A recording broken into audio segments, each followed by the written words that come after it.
Hi నేను Satish. Sreeja eliminate అయిపోయినా సరే ఇంకా చాలామంది ఆడియన్స్ ఏంటంటే we want Sreeja, stand for Sreeja, అలాగే జస్టిస్ ఫర్ శ్రీజ, శ్రీజ రావాలి, శ్రీజను ఉంచాలి, శ్రీజకి అన్యాయం చేశారు, అన్ఫెయిర్ చేశారని ఇప్పటికీ 190% మంది బిగ్ బాస్ ఆడియన్స్లో ఫీల్ అవుతున్నారు. ఇది ట్రెండింగ్లోకి వస్తే ఖచ్చితంగా మీరు ఏదైతే నినాదాలు, స్లోగన్స్ ఏదైతే మెసేజ్లు కూడా పెడతా ఉన్నారు, ఇదంతా మీ చేతిలో ఒక పవర్ ఉంది. అట్లాగే బిగ్ బాస్ ఎట్లా మళ్ళీ శ్రీజని తెస్తాడా తేడాదా, హౌస్లోకి తెస్తాడా తేడానికి ఒక 6 స్పెషల్ పవర్స్ కూడా ఇచ్చాడు కదా, అందులో వాటి ద్వారా ఎట్లా అడ్డుకునే అవకాశం ఉంది, వీటన్నింటిని మించిన పవర్ ఎక్కడ ఉంది, దాని ద్వారా ఎలా వర్కౌట్ అయ్యిందని కూడా వీడియోలో అనలైజ్ చేయబోతున్నా. అట్లాగే లైవ్లో కూడా ఒక సీరియస్ డిస్కషన్ జరిగింది. ఆ తర్వాత ఓవరాల్గా నిన్నటి నుంచి వాళ్ళ వరకు ఈ వైల్డ్ కార్డులు వచ్చిన తర్వాత శ్రీజాని ఎందుకు టార్గెట్ చేశారు, ఎట్లా పంపించారంటే నిజంగా మైండ్ బ్లోయింగ్ అనిపిస్తుంది.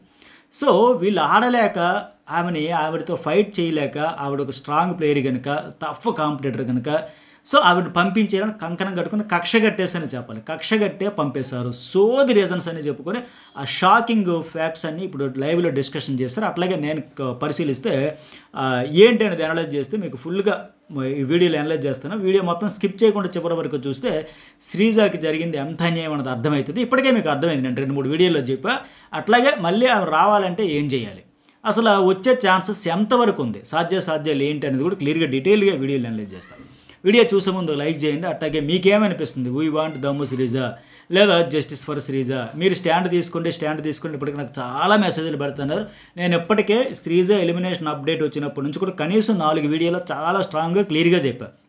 ఒక ప్లేయర్, ఆవిడ టఫ్ కాంపిటేటర్, మంచి కంటెస్టెంట్, నో డౌట్. వరస్ట్ అయినప్పుడు వరస్ట్ అని చెప్పాం, బెస్ట్ ఇచ్చినప్పుడు బెస్ట్ అనే చెప్పాం. అన్నింటికంటే మించి ఏంటంటే ఎలిమినేషన్ విషయంలో అన్యాయం జరిగింది, దారుణంగా పంపేశారు. సో ఇప్పుడు ఏంటి, మళ్ళీ ఆవిడ ట్రెండింగ్లోకి రావాలంటే మీరే చెప్పాలి. అది సోషల్ మీడియాలో అకౌంట్స్లో కూడా ఖచ్చితంగా జనం కోరుకుంటే బిగ్ బాస్ ఆడియన్స్ కోరుకునేది బిగ్ బాస్ టీంకి ఎగనెస్ట్కి అయితే వెళ్ళదు కదా. 90% మంది అన్ఫెయిర్ అనే ఫీల్ అవుతున్నారు. సో అలాంటప్పుడు దాన్ని కంప్లీట్గా హ్యాష్ట్యాగ్స్ పెట్టేసి ట్రెండింగ్లోకి తెచ్చి బాగా వైరల్ అయితే ఖచ్చితంగా వచ్చే ఛాన్సెస్ ఉంది. నా వీడియోలు కూడా చూశారు కదా, చూసిన వాళ్ళందరూ షేర్ చేయండి. ఆ శ్రీజ వరకు పోయే మాదిరిగా చేయండి. ఇంకా ఆవిడ తర్వాత ఆవిడ ప్రయత్నం కూడా చేయొచ్చు. బిగ్ బాస్ టీంకి అయితే వెళ్ళాలి. నేనైతే స్టాండ్ తీసుకున్నాను. నా వీడియోలు 4-5 వీడియోలు ఇప్పటికి అనలైజ్ చేశా. నేను లాజిక్స్ బేస్ చేసుకుని క్లియర్గా చెప్పా, ఇప్పటికే అర్థమయ్యి ఉంటుంది. సో ఇక్కడ ఏంటంటే ఇంత దారుణంగా ఎప్పుడు ఎవరిని పంపలే బిగ్ బాస్ టీం కూడా. వాస్తవానికి ఏంటి, ఓట్ల పరంగా పక్కాగా సేవ్ అయ్యింది. పోనీ టాస్కుల పరంగా అంటే టాస్కులు కూడా విన్ అయింది కదా. డీమన్ పవన్తో టాస్క్ ఆడేటప్పుడు బజర్ మోగే టైంకి ఆయన చేతులున్న రింగ్ ఉంది, ఇలా వంగినప్పుడు ఆ కింద నుంచి వేలాడుతూ కనిపిస్తుంది. అది ఆ బజర్ మోగేటప్పుడు ఆ అమ్మాయి చేతిలో ఉన్నది ఆపేసింది, బట్ ఇతను విసిరేశాడు. అక్కడ మళ్ళీ ఈక్వల్ అయిపోయిందని చెప్పేసి ఇది అన్యాయం. అప్పుడైతే డీమన్ పవన్ ఓడిపోవాలి, పక్కకు పెట్టాల్సింది. ఈ అమ్మాయి గెలిచిన టాస్క్ని కూడా డిస్కడ్ చేసేసారు. సో అక్కడ అతను ఆపేసి ఉంటుంటే శ్రీజ విన్ను, అది కౌంట్ చేయకూడదు. బజర్ మోగే టైంకు మీరు ఇంకా డౌట్ ఉంటే ఎపిసోడ్లోకి వెళ్ళి ఆ బజర్ మోగే టైంకి ఒకసారి వీడియోని పాజ్ చేసి చూడండి, స్లో మోషన్లో చూడండి, రింగ్ వేలాడుతూనే కనిపిస్తుంది. పెట్టిందే సిల్లీ టాస్కులు. ఆ సిల్లీ టాస్కుల్లో కూడా పోనీ ఆవిడ గెలిచింది కదా, అదొక అన్యాయం కదా. గెలిచిన ఆమెను ఓడించేసి మళ్ళీ నెక్స్ట్ రౌండ్కి తీసుకెళ్ళి ఆ రకంగా చేసి, సో టాస్కుల పరంగా గెలిచింది, ఓట్ల పరంగా కూడా గెలిచింది. సో ఎందుకంటే ఆమె లాస్ట్లో అక్కడ స్టేజ్ మీద కూడా సార్ ఓట్ల పరంగా, ఆడియన్స్ ఓట్ల పరంగా నేను ఎలిమినేట్ అయిపోతే ఓకే, కానీ ఓట్ల పరంగా ఎలిమినేట్ అవ్వట్లేదన్న బాధగా ఉందనేటప్పుడు కనీసం హోస్ట్ ఆన్సర్ కూడా చెప్పలేకపోయాడు. ఏంటంటే వాళ్ళు కూడా చెప్పిందే. సో అన్ని రకాలుగా ఉన్నా సరే పంపిస్తాడు. పోనీ గత సీజన్లో ఏంటి, కొంతమంది డప్పు కొట్టుకుంటారు, ఇప్పటికీ కాయకి కావాలి నాకు ఓట్లు వచ్చాయి, నాది అన్ఫెయిర్ ఎలిమినేషన్. నేను ఇప్పటికీ ఎంతమందికి గుర్తుంటారు, చాలామంది గుర్తుంటారు. సార్ మీరు సీజన్ 5లో ఇప్పుడు ఆ కంటెస్టెంట్ పేరు కూడా అవసరం లేదు, కానీ మీరు ఒక్కరు మాత్రమే చెప్పారంటే ఓటింగ్లో ఫస్ట్ డే నుంచి మొదలుపెట్టి వీకెండ్ వరకు చెప్పారు ఈ కంటెస్టెంట్ అవుట్, మీకు అనుమానం ఎక్కర్లేదని. మీరు అంత కాన్ఫిడెంట్గా చెబితే నాకు మరింత క్యూరియాసిటీ పెరిగిపోయింది. ఊరంతా ఒకలాగా చెబుతున్నారు, ఈయనంటే ఇంకోలాగా చెబుతున్నాడు, ఏది రైట్ అవుతుందో నేను కూడా చాలా ఎగ్జైట్మెంట్ ఫీల్ అయ్యి చూశానండి. తీరా చూస్తే మీరే రైట్ అయ్యిందండి అని.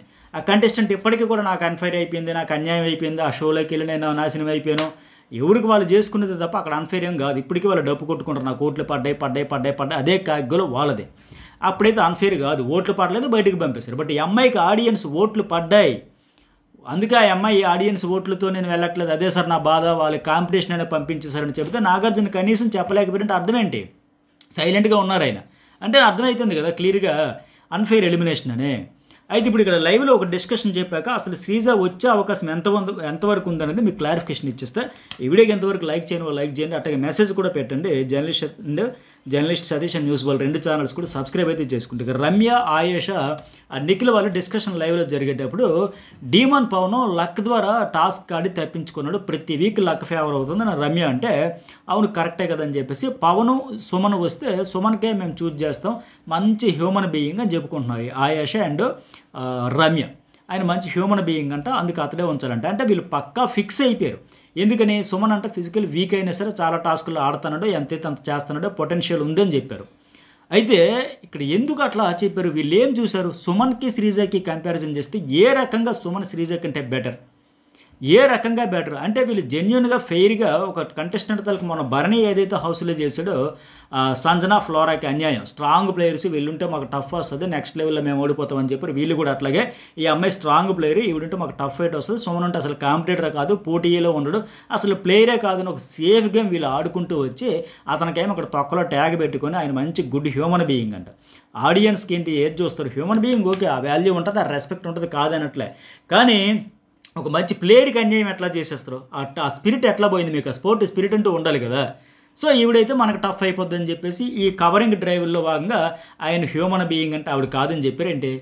సో ఏ రోజైనా హ్యూమన్ బీయింగ్ దీని ప్రకారం బిగ్ బాస్ హౌస్లో సర్వైవ్ అవ్వడం ఇవన్నీ ఉంటాయా, మంచి ట్యాగ్ వస్తుంది. హ్యూమన్ బీయింగ్స్ అయితే రేలంగ మామయ్య ఇట్లాంటి టైటిల్స్ వస్తాయి, మంచి ఫైటరు, మంచి ఆర్గ్యుమెంట్ స్కిల్స్ ఉండేవాళ్ళు, మంచి టఫ్ కాంపిటేటివ్ ఇచ్చే వాళ్ళు అయితే టైటిల్ రేసులు వెళ్తారు, ఆటలో ఆడియన్స్ కనెక్ట్ అవుతారు, వాళ్ళు కదా అర్హులు. ఇప్పుడు వాస్తవానికి ఎందుకు వీళ్ళు ఇట్లా చేశారు, ఈ అమ్మాయికి అన్యాయం చేశారంటే ఒక్క రీజన్స్ అన్నీ చెప్పుకొచ్చి నిన్న శ్రీజ హౌస్లోకి వచ్చినప్పుడు వీళ్ళందరితో కూడా ఇప్పటికి ఎవరైతే 4 యాంటీగా ఓట్లు వేశారో అందరితో కూడా ఇష్యూ అయినాయి. ఏమంటే ఒక్క అమ్మాయితో తప్ప వాటి ఏమైందంటే మాధురి వచ్చేటప్పుడు ఆ అమ్మాయి శ్రీజ పేరు అడిగింది, మీ పేరేంటండి అంటే పేరు ఎందుకు చెప్పాలి, తెలుసుకోలేవా, తెలుసుకో, ఎందుకు అంత యాటిట్యూడ్, నీ పేరే కదా అడిగింది, నీ పుట్టుపూర్వపత్రంలో నీ చరిత్ర, మీ పర్సనల్ లైఫ్ ఆ సోదంతా ఇక్కడ అడగలేవాడు. మీ పేరేంటండి, మాధవయ్య, మాధురి అనేటప్పుడు నా పేరు మాధురి అండి, పరిచయం చేసుకుంటే ఏం పోయింది, అది బేసిక్ ఇది కదా. అక్కడ చాలామంది వెళ్తారు, ఇప్పుడు మనకు ఫ్యామిలీ వీక్ అయ్యేటప్పుడు కూడా కంటెస్టెంట్స్ ఫ్యామిలీ మెంబర్స్ వెళ్తే కంటెస్టెంట్స్ అందరూ ఎందుకు పరిచయం చేస్తారు, అమ్మ నాన్న లేకపోతే భార్య తమ్ముడో చెల్లె వెళ్తే సో కంటెస్టెంట్లు అందరూ చూడలేదని పేర్లు తెలియదని మొత్తం చూస్తారు కదా.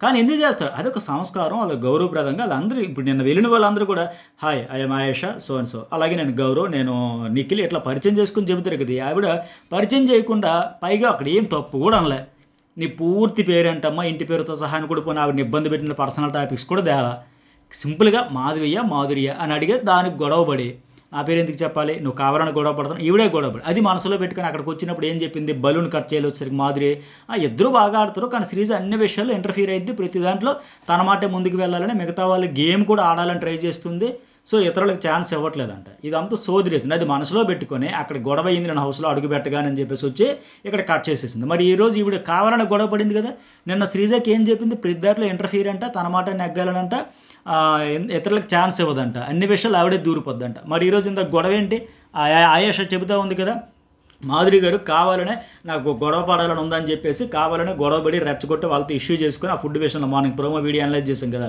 కావాలని చేసింది నువ్వు అడగా వెయిట్ చేస్తే ఆటోమేటిక్గా ఇక్కడ కంటెంట్ గొడవలు వస్తాయి అని అమ్మాయి చెప్పినా సరే వెంటనే కెలుక్కొని గొడవపడి మళ్ళీ ఏమో కావాలని గొడవ తెచ్చుకుని ఏడుపు.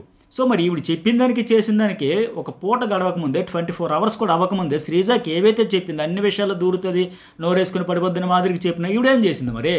సో మొత్తానికి ఏంటంటే అక్కడ పేరు అడిగేటప్పుడు ఏదో ఫీల్ అయిపోయి హర్ట్ అయిపోయింది ఏదో, కానీ దానికి వచ్చి ఈ అమ్మాయిని అయితే తప్పించింది ఆవిడ. ఇక పికిల్స్ అమ్మాయి రమ్య, ఆవిడ కూడా ఏంటి పికిల్ ఇచ్చేటప్పుడు ఓవర్ యాక్షన్ అని చెప్పింది, అక్కడ కూడా ఇద్దరికి ఆర్గ్యుమెంట్ అయింది, నువ్వెందుకు ఓవర్ యాక్షన్, నువ్వేంటి ఓవర్ యాక్షన్ అంటే నాకు టాస్క్ ఇచ్చారు నేను చేస్తాను, బట్ నువ్వు హౌస్లో ఉండేటప్పుడు నువ్వు ఓవర్ యాక్షన్ భరించలేకపోతే అది ఇదే చెప్పింది. ఈ అమ్మాయి కూడా కట్ చేసింది ఏమని, సుమను మీరు ఇద్దరు కూడా చాలా బాగా ఆడుతున్నారు, శ్రీజాతో కంపేర్ చేసుకుంటే మాట్లాడే మాటలు సుమన్వే బెటర్ అనిపించిందంట.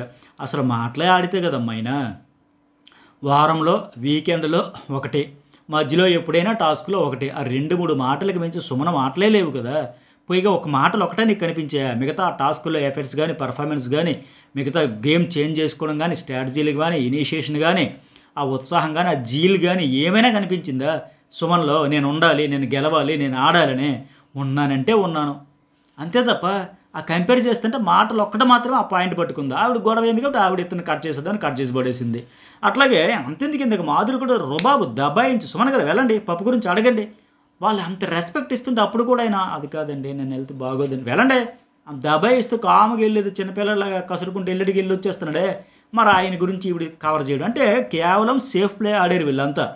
అలాగే ఆయేష్ ఏం చెప్పింది, సుమన్ గారికి చాలా పొటెన్షియల్ ఉంది, ఆయనతో నాకు ఆడాలని. ఏం ఆడతావమ్మా, ఆయన 5 వారాలు ఎంత ఆట ఆడాడో మనం చూసాం కదా.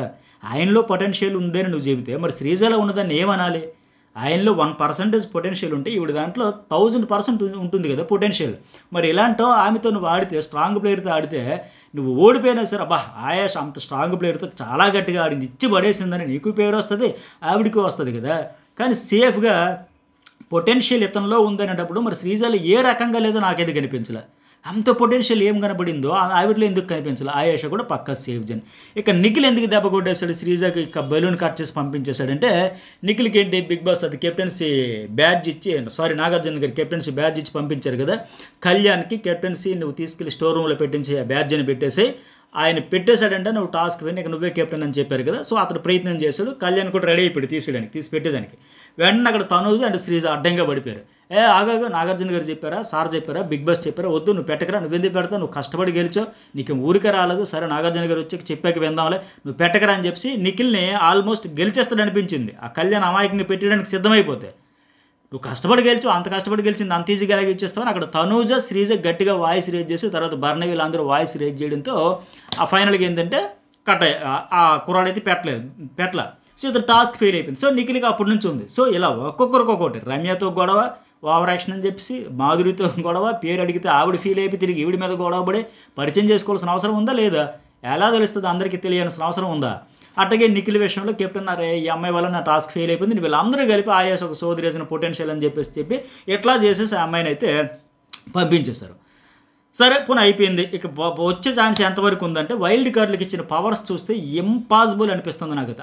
దిగ్బంధనం అంటారు కదా, అట్లా చేసేసారు. ఇప్పుడు ఏంటి శ్రీనివాస్కి ఇచ్చిన పవర్ ఏంటంటే పవర్ ఆఫ్ ఇమ్యూనిటీ అంట. ఒకసారి ఒక వీక్లో ఎప్పుడైనా ఇమ్యూనిటీ తగ్గించుకొని ఆయన సేవ్ అయిపోయే మాదిరిగా అదొక అద్భుతమైన పవర్. అసలు బిగ్ బాస్ హౌస్లో నామినేషన్లో ఈ ఇమ్యూనిటీ అనేది ఎంత వాల్యుబుల్లో తెలుసు కదా. ఒక వారం గట్టెక్కిపోతే మొత్తం గేమ్ చేంజ్ అయిపోవచ్చు.